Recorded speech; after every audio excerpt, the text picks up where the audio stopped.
दुर्योधन ने मामा शकुनी के परामर्श से वाणाव्रत में एक सुंदर भवन का निर्माण करवाया और भ्राता पांडव युधिष्ठिर को वह भवन भेंट कर दिया।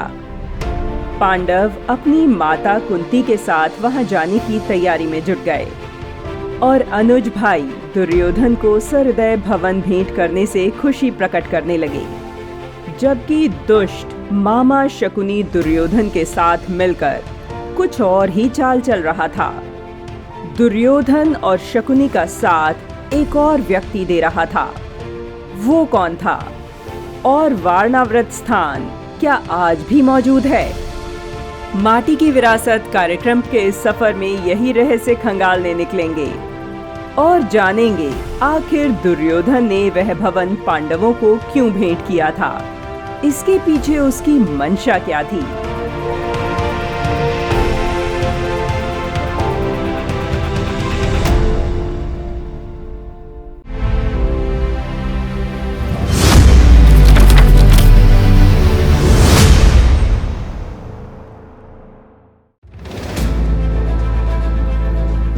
तो दोस्तों, बागपत जनपद के राष्ट्र वंदना चौक से करते हैं सफर की शुरुआत। यहाँ से मेरठ रोड पर आगे बढ़ेंगे तो एक बरनावा नाम का स्थान आता है।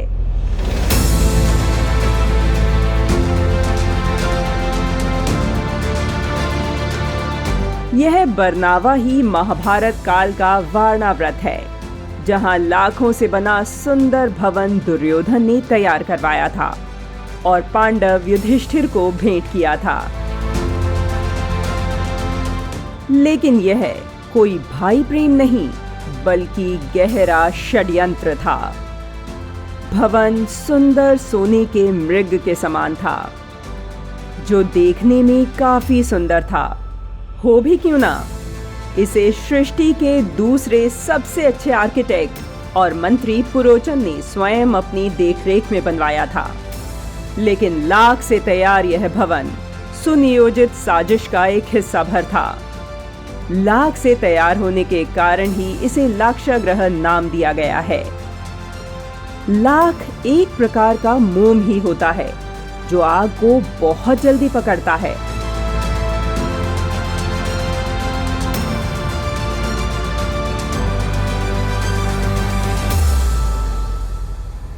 अब तो आप समझ ही गए होंगे कि लाक्षागृह किस षड्यंत्र का माध्यम बनने जा रहा था। जैसे ही पांडव वहां पहुंचे, मंत्री पुरोचन ने उनकी हत्या की सारी तैयारियां पूरी कर लीं। लेकिन कहते हैं ना, जाको राखे साइयां मार सके न कोई।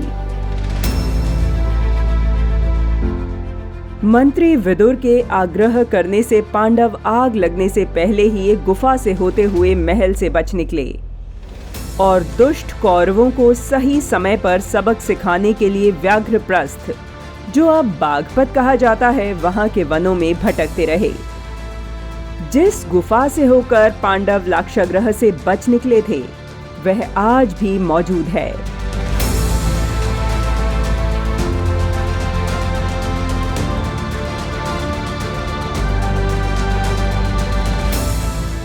इसकी तलाश जब आर्कियोलॉजिकल विभाग के अधिकारियों ने शुरू की, तो परत दर परत 5000 वर्षों से भी पुराने रहस्य खुलते चले गए।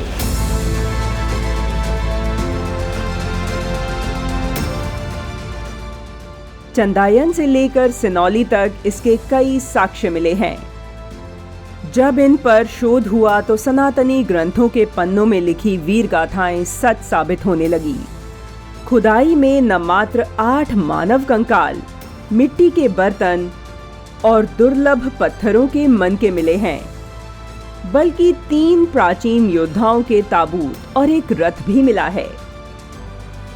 2018 में सिनौली से खुदाई में तलवारें, कवच और ढालें मिली हैं, जो युद्ध कला के स्पष्ट सबूत हैं।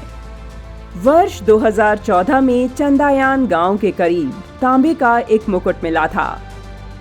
कार्बन डेटिंग के हिसाब से यह साक्ष्य 4000 से 5000 वर्ष पुरानी सभ्यता के होने का प्रमाण दे रहे हैं। यमुना किनारे काठा गांव दिखाई पड़ता है। यह कोई मामूली गांव नहीं है, क्योंकि आर्कियोलॉजिकल सर्वे से ही इस बात का खुलासा हो सका है कि यह वही जगह है जहां पांडवों ने माता कुंती के साथ वनवास काटा था।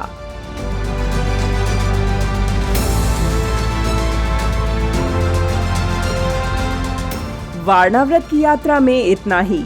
हम फिर मिलेंगे किसी दूसरे स्थान की माटी की विरासत खंगालने। यदि आपको ये सफर पसंद आया तो वीडियो को लाइक जरूर करें, मित्रों के साथ शेयर करें और प्रेरणा मीडिया को सब्सक्राइब करें। धन्यवाद।